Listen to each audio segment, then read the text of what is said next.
بسم الله الحمد لله والصلاة والسلام على رسول الله وعلى آله وصحبه ومن والاه. اللهم انفعنا بما علمتنا وعلمنا ما ينفعنا وزدنا علما.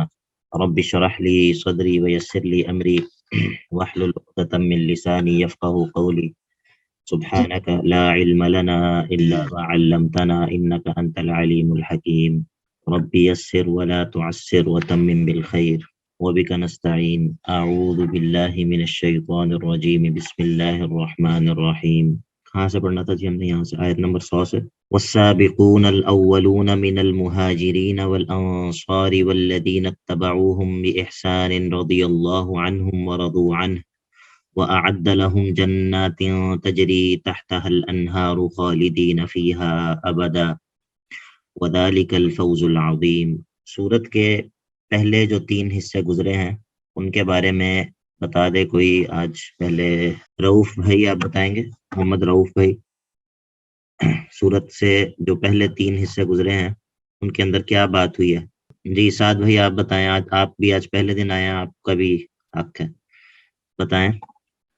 اچھا سر، پہلے تو میں نا ذرا تھوڑا سا پیچھے ہوں. میں نے تقریباً 2 حصے کور کیے ہیں. تو پہلا جو حصہ ہے اس میں مشرکین کی 3 اقسام بیان ہوئی ہیں، بس ٹھیک ہے. دوسرا حصہ بتائیں.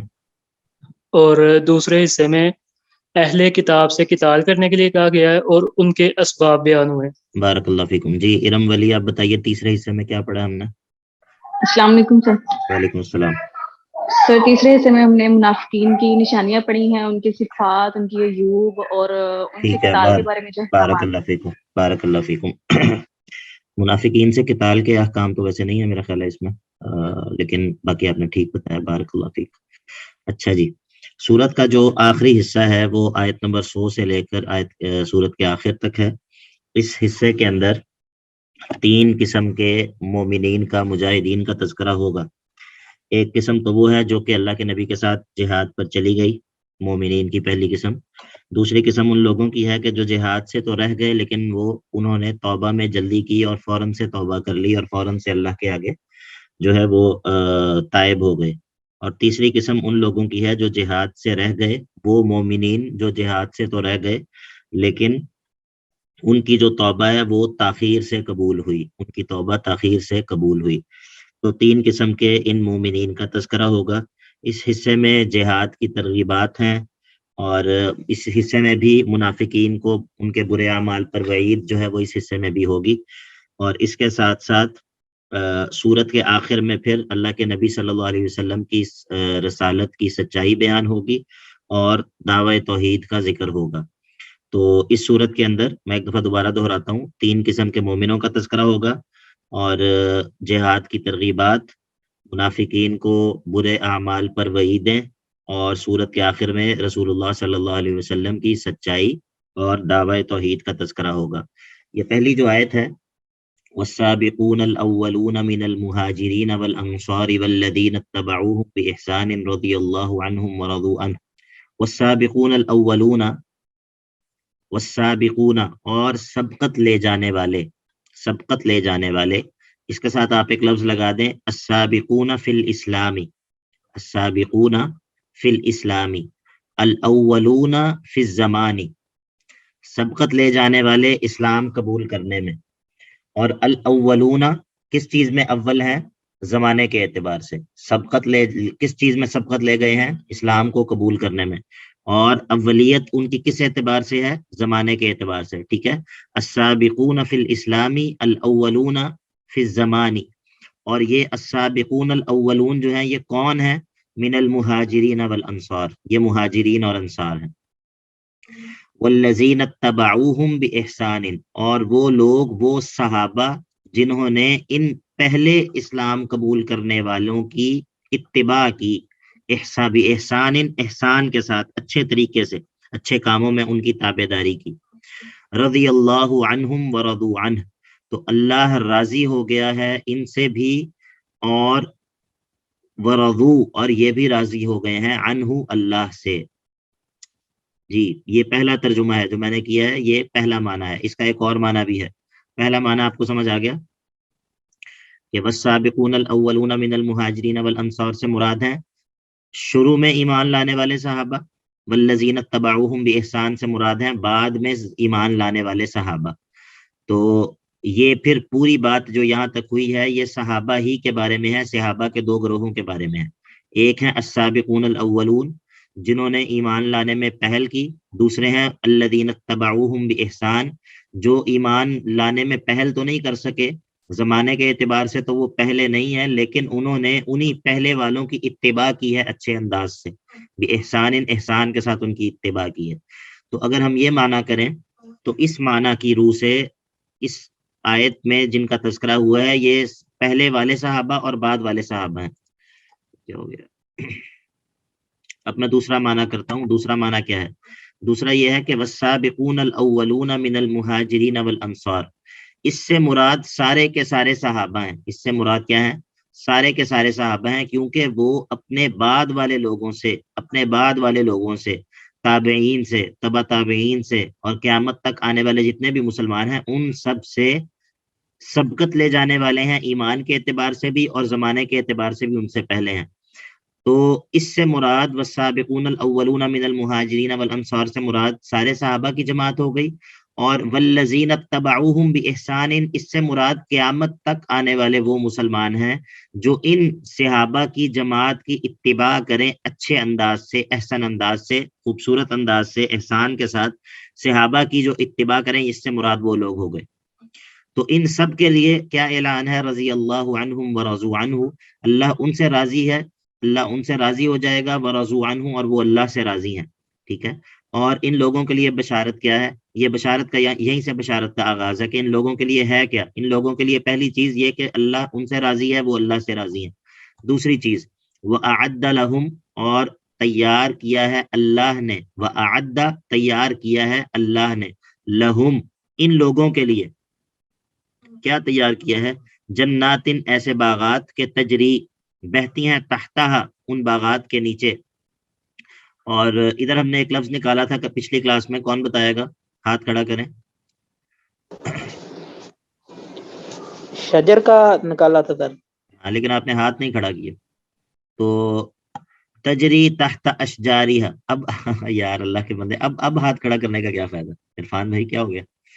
بارک اللہ فیک. چلیں کوئی بات نہیں. رضی اللہ عنہم ورضوا عنہ وأعد لهم جنات تجری تحتها الانہار خالدین فیہا ابدا، جن باغات میں یہ لوگ ہمیشہ رہیں گے. ذالک الفوز العظیم، اور یہ ان باغات میں داخل ہو جانا، اللہ کی رضا کا حاصل ہو جانا، ہمیشہ ہمیشہ کی جنتوں میں پہنچ جانا. ذالک الفوز العظیم، عظیم ترین کامیابی تو یہی ہے جو اصل کامیابی ہے. یہ جو دونوں ترجمے ہم نے کیے ہیں، ان دونوں ترجموں کا آپ کو سمجھ آ گئی ہے؟ سمجھ آ گئی ان دونوں ترجموں کی؟ السلام علیکم ورحمۃ اللہ. وعلیکم نہیں السلام. سجی مجھے شروع سے نہ آئے تو میں سن نہیں پایا، تو مجھے سمجھ نہیں آئی. چلیں میں ابھی دیکھتے ہیں کہ کون کسی سے دہرواتے ہیں. اور جی نور ہیرا آپ ذرا دوبارہ سے دہرائیں کہ کیا دونوں ترجمے ہیں. سب لوگ ذرا توجہ سے سن لیں، توجہ سے سب لوگ سن لیں.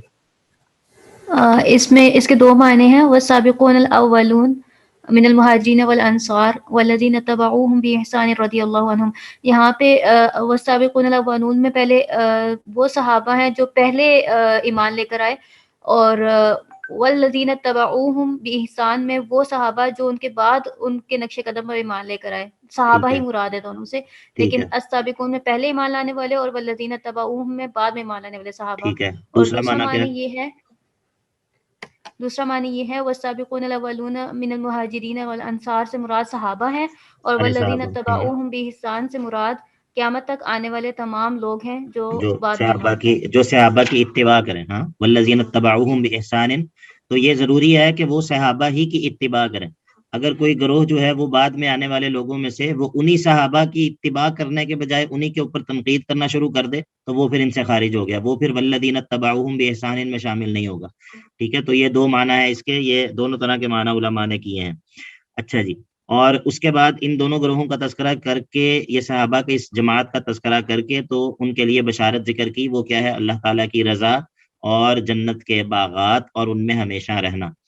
اس کے بعد اس کے مقابل میں ایک دوسرے گروہ کا تذکرہ ہوگا. اس صحابہ کے گروہ کے مقابل میں ایک دوسرے گروہ کا تذکرہ ہوگا، وَمِمَّنْ حَوْلَكُمْ اور ان میں سے کہ جو آپ کے ارد گرد ہیں، ان میں سے بعض، من الاعراب جو دیہاتیوں میں سے ہیں، بدویوں میں سے ہیں، ان میں سے بعض منافقون، وہ منافقون ہیں، منافق ہیں۔ آپ کے ارد گرد جو دیہات ہیں، ان دیہات میں رہنے والے لوگوں میں سے بعض جو ہیں وہ منافق ہیں۔ ومن اہل المدینتی اور جو مدینہ والے ہیں، مردو بہت سخت ہیں، علی النفاق نفاق پر۔ مدینہ کے اندر بھی منافقین موجود ہیں، آپ کے ارد گرد جو دیہاتی ہیں ان کے اندر بھی منافقین موجود ہیں، اور جو مدینہ والے جو منافقین ہیں وہ اپنی منافقت پر بہت سخت ہیں۔ مردو علی النفاق بہت سخت ہیں اپنے نفاق پر۔ لا تعلمہم اے نبی صلی اللہ علیہ وسلم آپ کو ان کا علم نہیں ہے، آپ نہیں جانتے۔ نحن نعلمہم ہمیں ان کے بارے میں خبر ہے، کیونکہ انہوں نے اپنے کفر کو دلوں کے اندر چھپایا ہوا ہے، تو آپ کو ان کی خبر نہیں، ہمیں ان کی خبر ہے۔ اچھا، اب ان کے ساتھ ہم کیا کریں گے؟ جب اوپر والے گروہ کا تذکرہ کیا تو اس کے بعد یہاں سے کیا چیز ذکر کی؟ رضی اللہ عنہم ورضوا عنہ سے لے کے آخر تک کیا چیز ذکر کی آیت کے اندر؟ بتا دے کوئی جلدی سے۔ سر ان کے لیے جو اللہ انعامات تعالیٰ ہیں کے رضا اللہ اور تعالیٰ جنت کا اعلان ہاں، ہمیشہ رہنے کے لیے اس کو کیا کہتے ہیں؟ اس کو ہم کیا کہتے ہیں اپنی اصطلاح میں؟ بشارت۔ شاباش شاباش بشارت شاباش بشارت دی شاباش، گئی ہے۔ بارک اللہ فیکم۔ تو جب ایمان والوں کا تذکرہ کیا تو اس کے بعد بشارت ذکر کی، ٹھیک ہے؟ یہ میں آپ کو یہ باتیں میں اسی لیے بتاتا ہوں کہ یہ وہ چیزیں ہوتی ہیں جو پورے قرآن پاک میں ریپیٹ ہوتی ہیں، ٹھیک ہے؟ یعنی کہ یہ قواعد ہیں، یہ کوئی ایسی چیز نہیں ہے جو ایک جگہ پر استعمال ہوگی اور دوبارہ استعمال نہیں ہوگی، یہ وہ چیزیں ہوتی ہیں جو پورے قرآن میں ہر جگہ استعمال ہونی ہیں۔ اب دیکھیں، ایمان والوں کا تذکرہ کیا، اس کے بعد ان کے لیے بشارت ذکر کی، اب اس کے بعد دوسرے گروہ کا تذکرہ ہوگا ایمان والوں کے مقابلے میں، اس کو ہم کہتے ہیں ربط تقابل۔ اس کو ہم کیا کہتے ہیں؟ ربط تقابل۔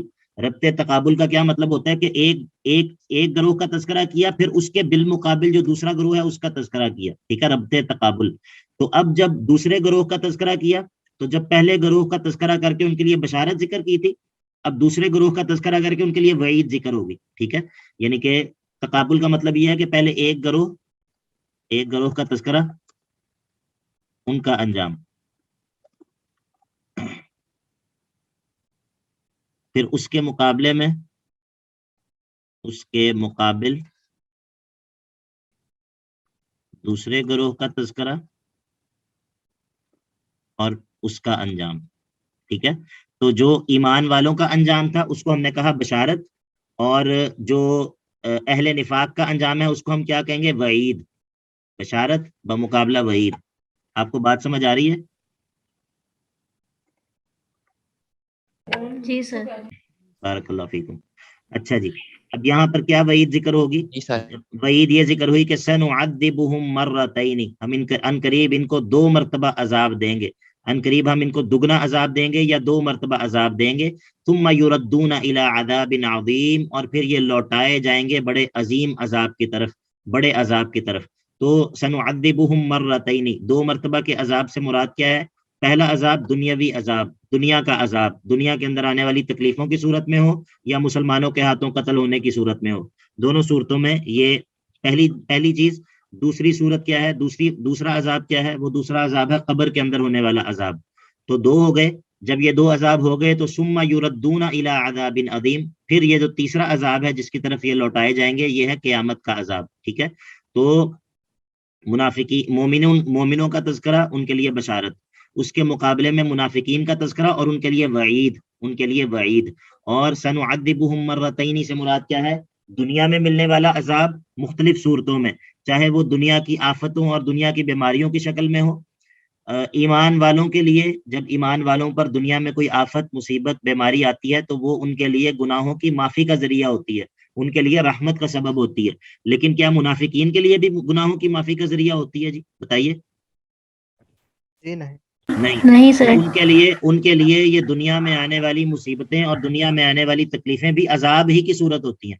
یعنی کہ ایک مومن کے اوپر آزمائش آئی، ایک مومن کے اوپر بیماری آئی، تکلیف آئی، تو اس کو دنیا کے اندر تو وہ سفر کر رہا ہے، لیکن اس کے گناہ معاف ہو رہے ہیں، اس کے درجات بلند ہو رہے ہیں، تو یہ اس کے لیے منحت فی محنت ہو جاتی ہے، یعنی کہ اس کے لیے آزمائش کے اندر بھی اس کے لیے ایک انعام ہوتا ہے، اس کے لیے اس مصیبت کے اندر بھی ایک جو ہے وہ رحمت ہوتی ہے، تو اس کے اوپر بھی وہ صبر کرتا ہے تو اس پر بھی اس کا اجر بلند ہوتا ہے. اس کو اگر اللہ تعالیٰ کوئی نعمت دیتے ہیں، عافیت دیتے ہیں، تو اس پر وہ شکر کرتا ہے، اس کا رتبہ بلند ہوتا ہے، درجات بلند ہوتے ہیں. لیکن منافقین، کیا منافقین کو دنیا کی بیماریوں سے، دنیا کی آزمائشوں مصیبتوں سے کوئی استثناء حاصل ہے؟ نہیں، وہ بھی بیمار ہوتے ہیں، ان پر بھی آزمائشیں مصیبتیں آتی ہیں، لیکن مومنوں کے لیے اس آزمائش میں، مصیبت میں، بیماری میں جو رحمت ہوتی ہے، منافقین کو وہ حاصل نہیں ہوتی. تو یہ ان کے لیے دنیاوی عذاب ہی کی طرح ہے، دنیاوی تکلیف ہی کی طرح ہے.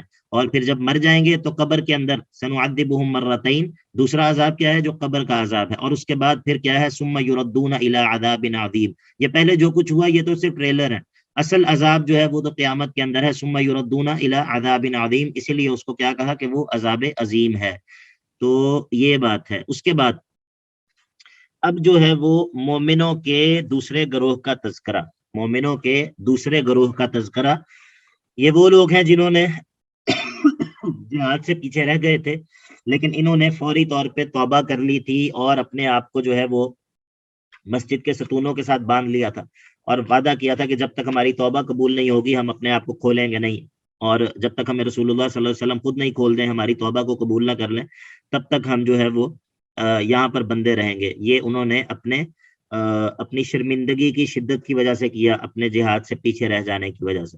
تو یہ دوسرا گروہ ہے. وآخرون، اور دوسرے لوگ، یہ دوسرے لوگ جو ہیں اعترفوا بذنوبہم، انہوں نے اعتراف کر لیا بذنوبہم، اپنے گناہوں کا، انہوں نے اپنے گناہوں کا اعتراف کر لیا.